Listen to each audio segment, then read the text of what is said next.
Oh, Garfield is a happy man today. All right, guys. It's been a while. How y'all doing? You good? Awesome. Okay. Really excited. Really excited to talk to you guys about this.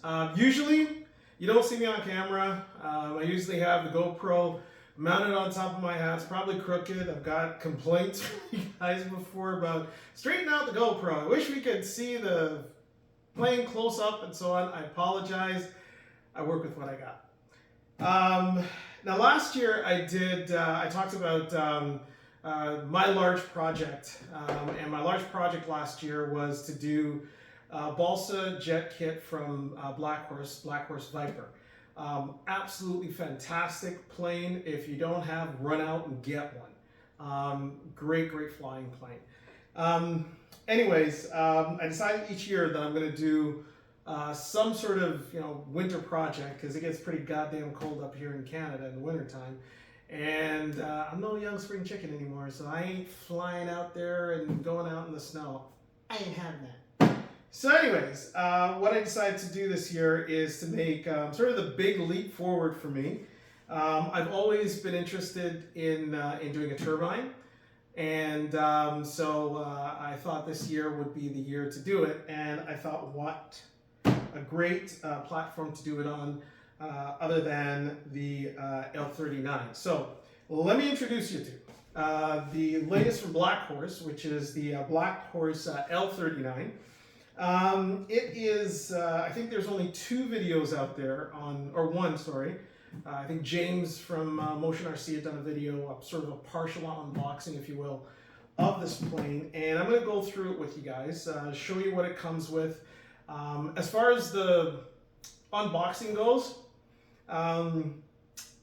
yeah, I'm not going to be doing that because, as you can see, I couldn't wait. I was like a kid in a candy store at Christmas time. So I just went nuts and I just had to open it up. So anyways, I'm going to show you guys the differences between the Black Horse Viper and this, contrast the size, talk about some of the things that I found so far in looking at the plane, and just give you a basic general overview. Okay?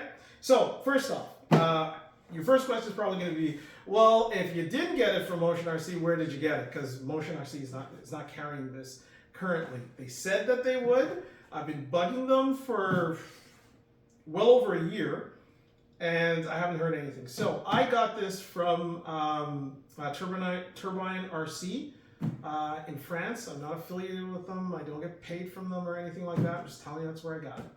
And had it shipped from France to Canada, because I'm just outside of the Greater Toronto area. And great company to deal with. Got it in a fairly timely fashion. As far as the delivery charges were concerned, they're fairly reasonable, I thought, given our current climate. And yeah, so that's who I got it from. Now, about the plane. The covering on the plane is, it's like a printed sticker, so it's not monocoat. And it's full sheeted balsa all the way around. It comes in two pieces. Let me just take this off, just take the canopy off for a second. It's a very huge canopy. And the cockpit is greatly detailed.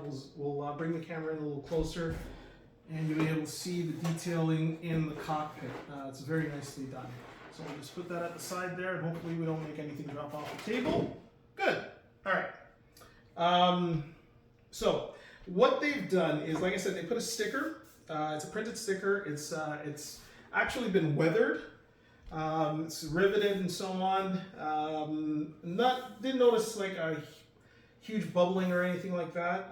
Pretty good the way that they put that together. As far as the balsa is concerned, they've done something that I find that a lot of 3D manufacturers are doing right now too, especially Extreme Flight, where they take the balsa pieces and they actually sandwich it in between, sort of like this, I guess it's a fiberglass weave, so to speak, which creates additional strength in the balsa itself. And the balsa sheeting as well has the same sort of, or variation of the same sort of coating.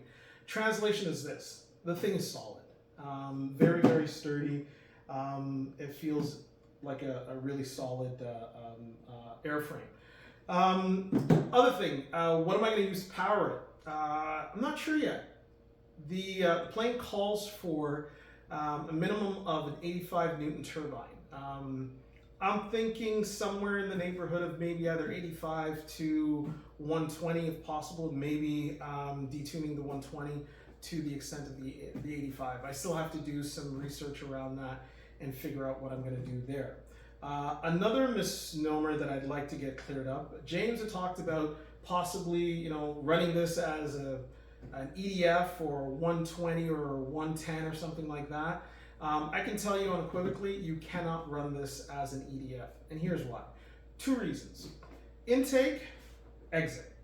There is no formal ducting per se for air intakes on this plane, and there is some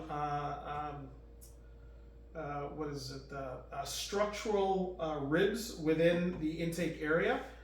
So that is going to cause a lot of turbulent air if you were to try and put an EDF in here. But that's not even the biggest problem. The biggest problem is this, the exit. Because the exit diameter on this is about 76 millimeters. The exit diameter for great FSA on a 100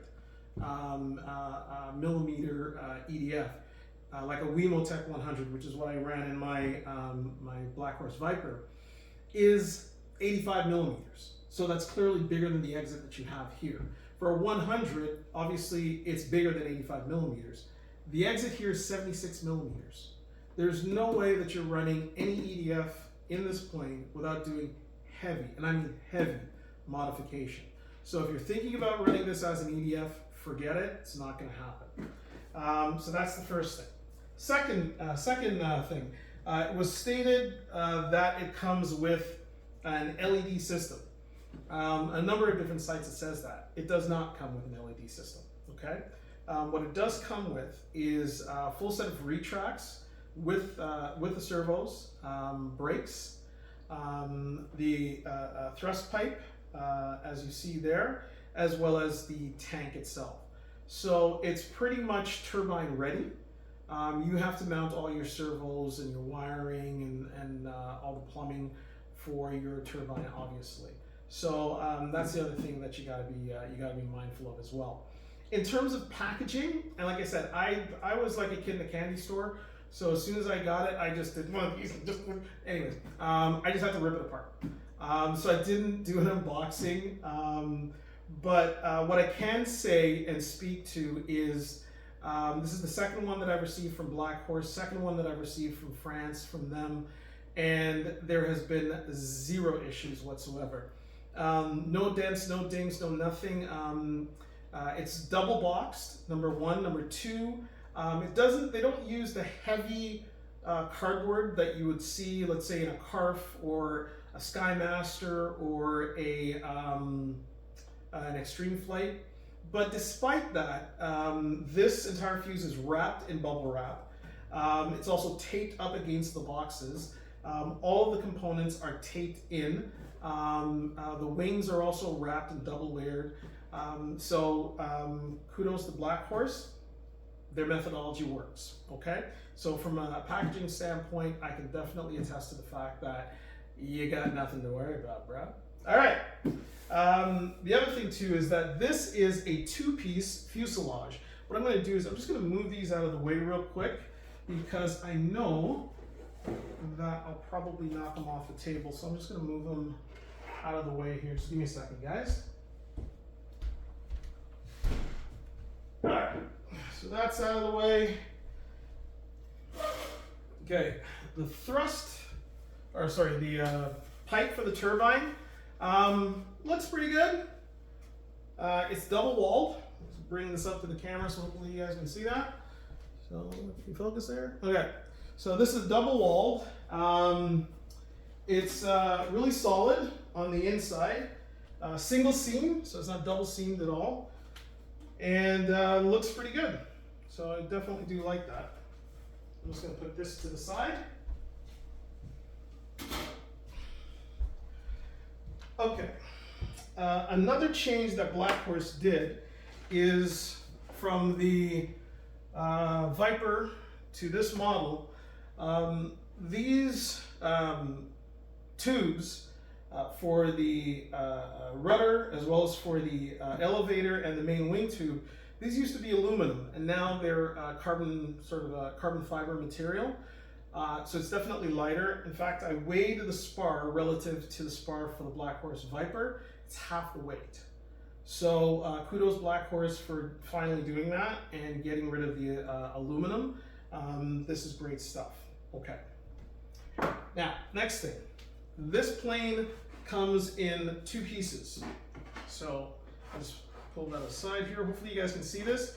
There are three aluminum rods that connect the two, and I believe 4 bolts that connect everything together, which is also a really nice feature.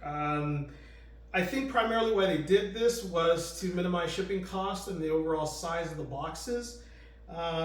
If you are clever enough to be able to hook your plane up, set it up such that you can separate it, then hey, kudos to you.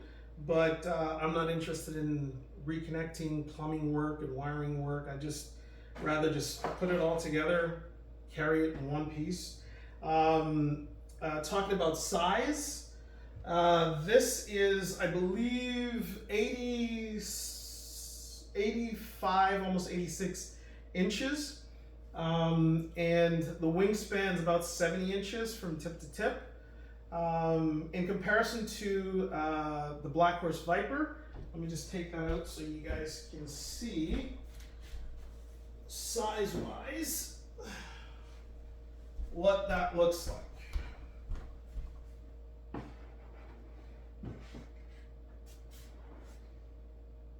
So that's good. That should be okay. Yeah, that's okay. So in terms of size, you can see the difference between the two. It's about somewhere around 10 inches longer. In terms of they're about the same size width-wise. Black Horse might be a little bit wider. This is a bit more skinnier. Now, you're probably wondering, well, Garfield, didn't you just tell us that you built the Black Horse Viper last winter? Well, I did. And this is a new one. And there's a reason why. Give me a second. This, okay, this, hang on, let me wipe a tear. 2 tears. This is the Black Horse Viper that I built last winter. And about a month ago, I did a complete bonehead move and was having too much fun, was not paying attention to my my battery and so on, and literally flew out of power. I ran out of power in flight. And I will be posting the flight probably in the next 2 weeks or so, just so that you guys can see and enjoy the crash. Because now I can actually look back and laugh at it. What an idiot. Anyways, so this one's gonna have to be clear coated again. I'm gonna have to do all the work again on the inside, but to be honest with you, I'm looking forward to it. It's gonna be faster, it's gonna be better than this one. We're gonna change the lighting system around and so on, so I'm looking forward to this as well. All right, so let's move this out of the way. And let's get this one out of the way.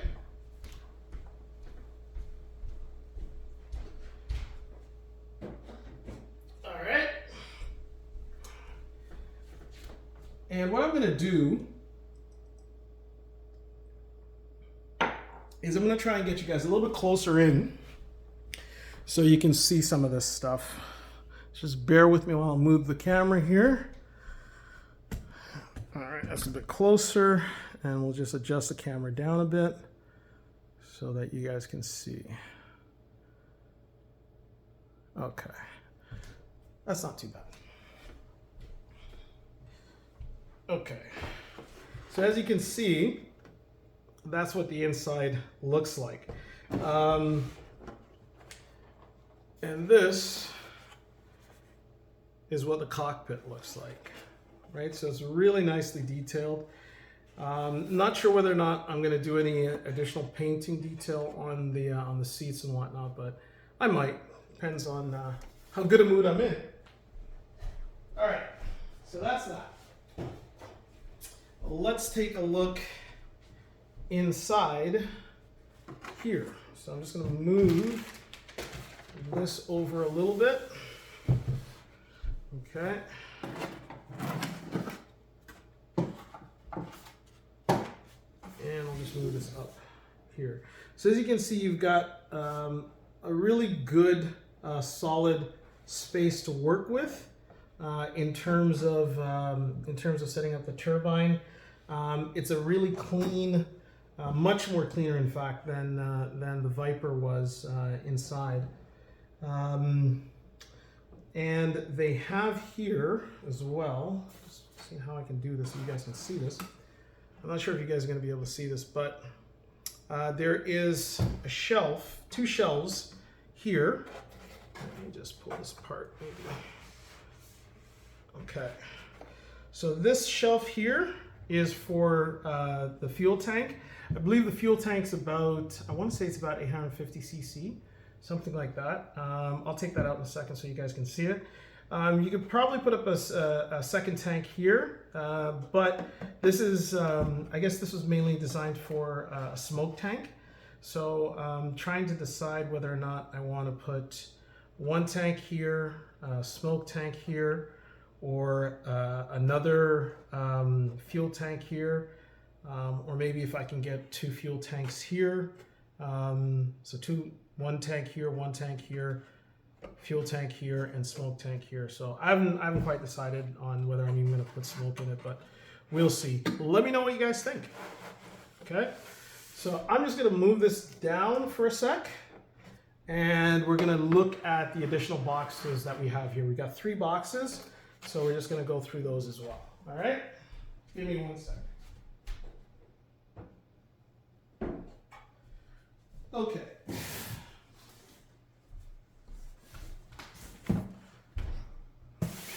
So this is box number 1. Let's just move that back a little bit so you guys can see that. I'll move that back there. Good. All right. Sorry, but I don't have a camera crew. All I got's me. And I don't have those fancy camera angles that RC Informer has. Okay. So here we have a fuel tank that comes with the kit. We've got 2 of the tip tanks, and it's already weathered and everything, which is nice. We've got our strap and plumbing for the fuel tank. We've got our intakes. Here, we got the intakes for the main fuselage. Some stickers for the intake as well. Our pilot, which is really cool. I like the way they do their pilots. Of course, all of our hardware. Black Horse also includes the push rods. I'm not a big fan of their push rods. I usually will use titanium turnbuckles, or if you don't have to use titanium, just use turnbuckles. I wouldn't, if it's the same push rods they used in the Viper, I wouldn't use them. Get your own and get your own ball links. I find them to be better. And this is just the wheel wells.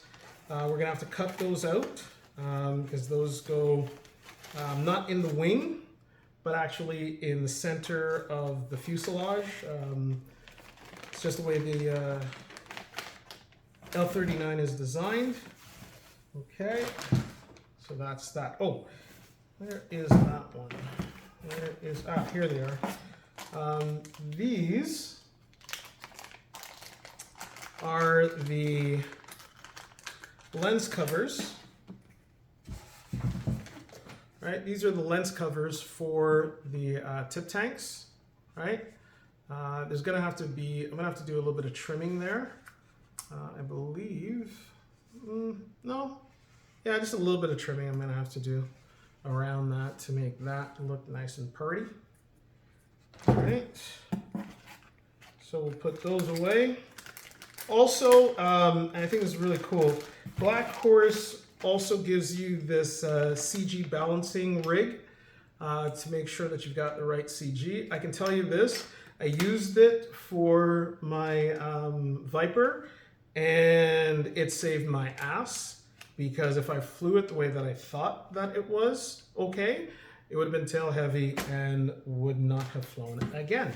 So definitely use this. I would also recommend you go with the factory throws, at least for the Viper. For this, I don't know just yet, but go with the factory throws for the Viper. They're pretty damn good. Okay, so we'll put all that back, put all this back, and we'll go on to our next box. All right.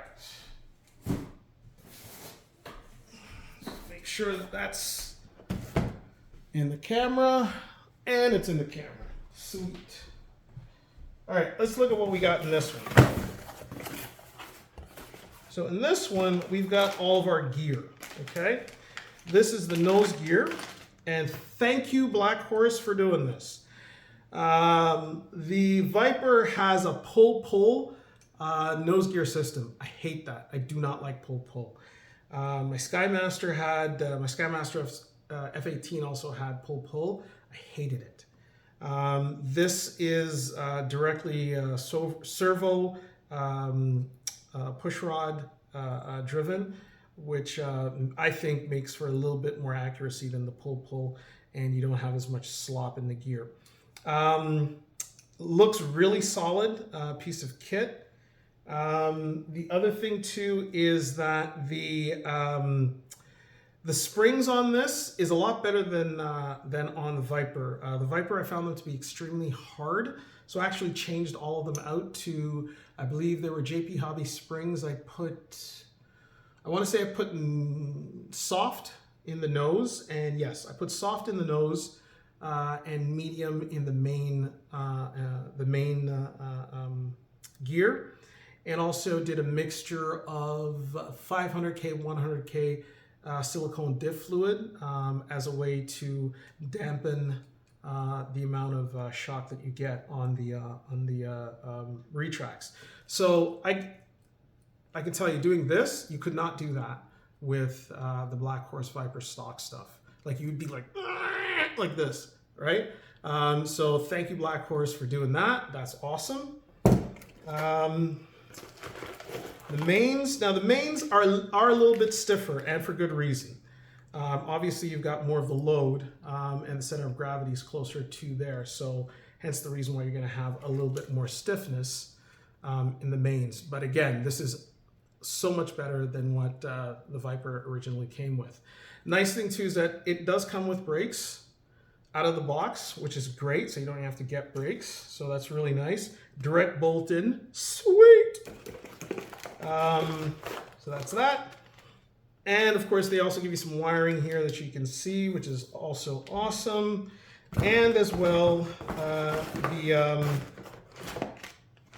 put that over here, the brake controller. Interesting thing about this brake controller is this. If you look closely to the brake controller, it actually says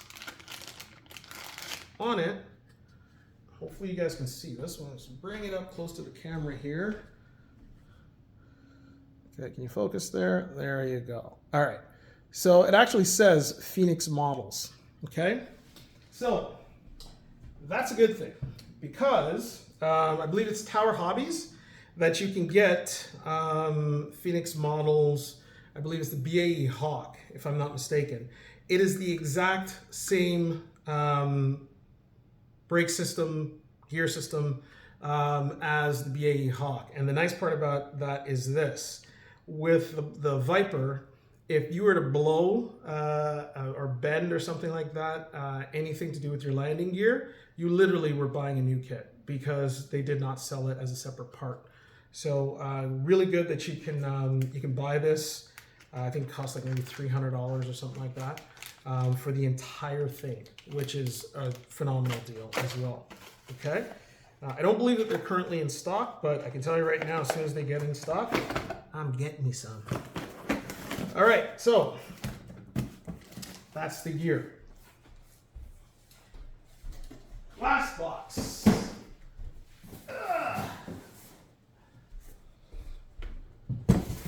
All right, so the last box here is our flying surfaces. So we take that out, put that to the side. Let's make sure that we're in the frame with the camera. That's pretty good. And we just turn that around like so. There we go. All right, perfect. Okay.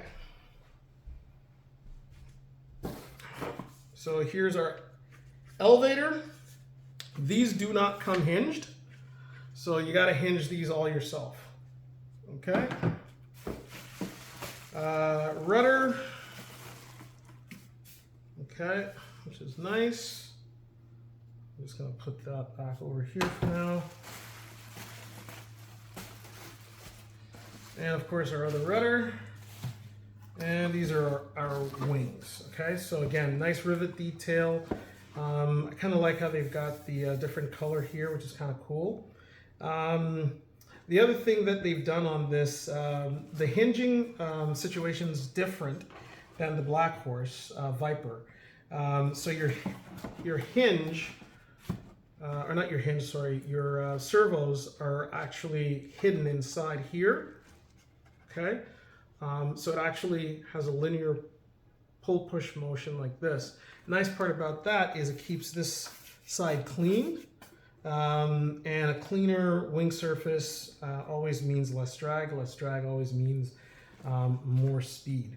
And I know some of you are like, seriously, dude, we're talking about a little servo horn or a little servo arm. What's the big deal? Well, here's the big deal. At low speeds, doesn't really make a huge difference. But anything protruding from the surface of the wing itself, at higher speeds, the drag effect is exponentially multiplied. So the smoother and cleaner the wing is, the better you're going to get more speed.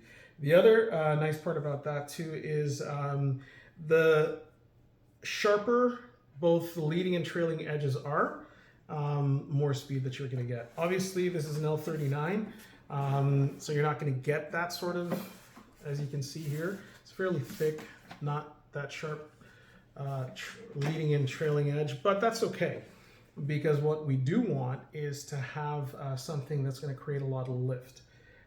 Reason why I chose the L39 sort of as my first turbine is because it's a nice flat straight wing, and it's been known to have good lift as well as a low stall speed.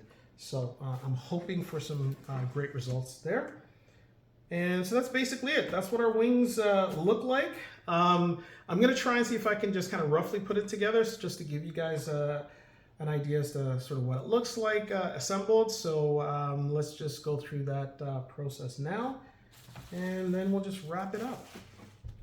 Okay, so let me just put this stuff away, leave that there, leave that there. I got two spars here, perfect. All right, so let's just put this back here. We'll grab the model once more, and now we'll move this further out so that we can put it together and you guys can see and have some idea as to what it looks like. All right, let's go back out. Good, and put that out there.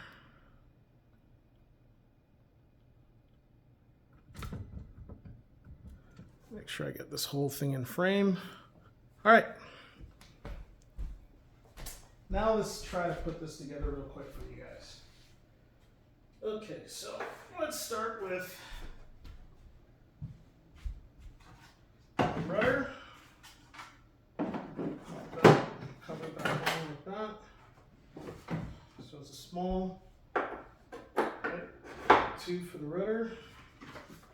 Just bear in mind that none of these things have been hinged or anything, and I haven't done anything to it yet other than pull it out of the box, so it might not necessarily look that pretty, but you get the general idea. Like this, as an example, is just going to want to keep falling out. So that part kind of sucks, but it is what it is. Okay.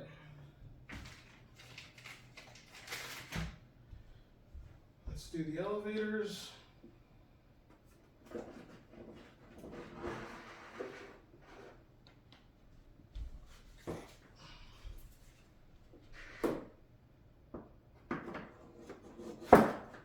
One side. And grab the other elevator here. That's the other side. Now, of course, I'm not going to put on the tip tanks because the tip tanks need to be bolted in. So that's not going to happen. Sorry, guys. All right. I'm going to put that in there. Move that over there.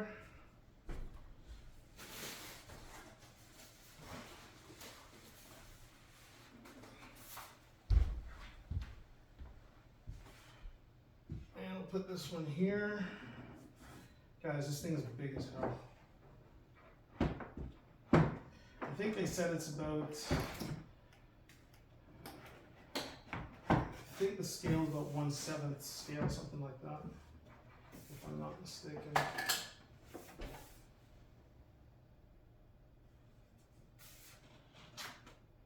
There we go.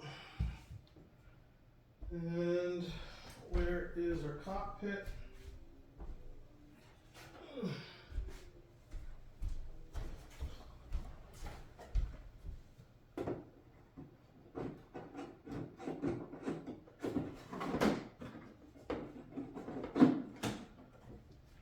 And lastly, the canopy.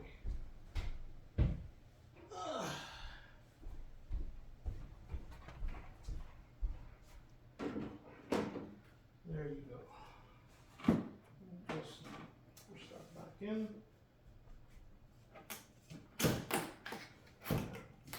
So the anti-rotation pins haven't been installed or anything. So let's see how close.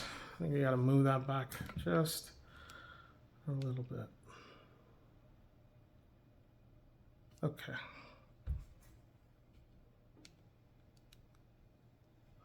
So that's it. That is what the new Black Horse L39 sort of looks like. And let me tell you, it's big. It's definitely a lot bigger than I thought that it would be, and even getting it into my car, I think is going to be interesting. I have what is it, a Lexus 330 RX, and yeah, this is probably going to be sitting somewhere on the between the armrest and the front dash. So, but that's okay, anyways. What we do for the hobby. Anyways, guys, I hope that you enjoyed this. And I'll definitely post some updates as I go through the building process over the next few months, and just share some of the things that I've learned and so on. No different than I did with my first attempt at the Black Horse Viper, and now my second. Hang on, wipe that tear again. So I'll share all of that with you guys, and don't forget to like and subscribe. I hope you enjoyed the video. If you got any questions, just leave them in the comments, and I'll try to get to them and answer them to my best ability. Anyways, thanks for joining me, and Houston out.